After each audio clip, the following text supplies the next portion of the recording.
as we sit here, 99% of the ISIS and Al-Qaeda content that we take down on Facebook, our AI systems flag before any human sees it. So that's a success in terms of rolling out AI tools that can proactively police and enforce safety across the community. That right there is what Mark Zuckerberg told the Senate Judiciary Committee back in April of last year. And this is what Facebook's newsroom tweeted the day after the New Zealand mosque shootings that killed 50 people.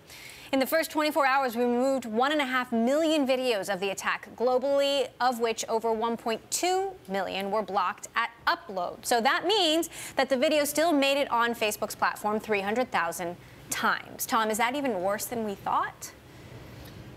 We knew it was bad. We knew it was bad not just on Facebook, but also on YouTube and other platforms in social media on the internet. We know it's bad when this many people can see such violent, gruesome imagery, and when these companies struggle to use the tools that they have at their disposal to pull it down. It's a terrible thing. That's a lot of views, and as we saw over the weekend, those things are getting politicized by other parties as well, as we saw with Erdogan. Professor Hosanagar, we know that it took 17 long minutes for the video to be caught and taken down in the first place, but then why so many hundreds of thousands of times does it still make it through the algorithm when clearly Facebook doesn't want this on its platform? Well, it's pretty clear Facebook does not want it on its platform. They've taken a number of steps over the years, but we have to recognize that live videos are particularly problematic and thorny for these algorithms. So most of these firms, including Facebook, they have a three-pronged approach to catch these kinds of content. First, they've created a large database of non-offensive or extremist content. So anytime a video is uploaded, they compare it against that. But live videos, by definition, don't look like a video that they've seen before. So why have live video at all? I mean, it's clearly dangerous. There have been murders and suicides on Facebook's live platform before. Well, that's for their business, the new area of growth that they've been kind of looking at. And it has a lot of potential, a lot of opportunities where people are at a music concert, they can stream what's happening there. I could potentially be streaming to my friends, hey, I'm on Bloomberg. And so that's appealing to Facebook. But the catch is that they have a bunch of machine learning algorithms that look at this content and they predict the likelihood that the content is offensive, but it's not an exact science because you have a video of somebody shooting that could be a terror-related content, or it could be somebody at a shooting range, it could be somebody uploading a video game, so it gets to be a bit problematic, and live video in particular is very hard. So now, Tom, Facebook and YouTube know that this is a problem. Is there any way to put the genie back in the bottle or the monster back in its cage now that this is a feature on the site? Or do you disable it, or do you delay live video? Right, that's a question that has come up, is do you delay, like on broadcast television, for example, you don't see the terrible things that happen, you know, the wardrobe malfunctions, what have you, because there is this delay, or it's, in theory, that's the way it's supposed to be. Now, practically speaking, when you have millions of people at any given moment putting live video out there, I don't see, and maybe you could explain, how you can physically actually delay live video. Does it even become live video in that instance? Well, yeah, you call it live in quotes, but you delay it a little bit. And that helps to some extent.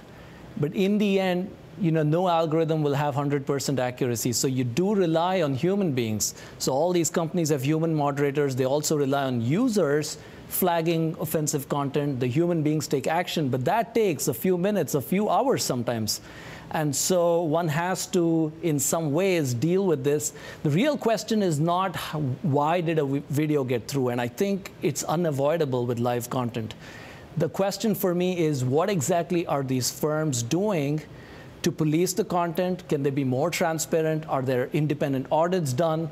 And that's something we're starting to see some initial steps, but really they could take that far. So that's a question of values. The point was made over the weekend that these platforms have actually done a lot to take down terrorist, ISIS-related content. But not nearly the same efforts have been taken to eliminate white supremacy, for example, on these platforms. You know, often you'll hear, well, this is free speech, or this doesn't quite cross the line. What about this bigger problem that white supremacy and hate online can often feed some of these violent acts? Yeah, it's, I think, a tough line between what is free speech and what is clearly promoting hate on the platform and needs to go away.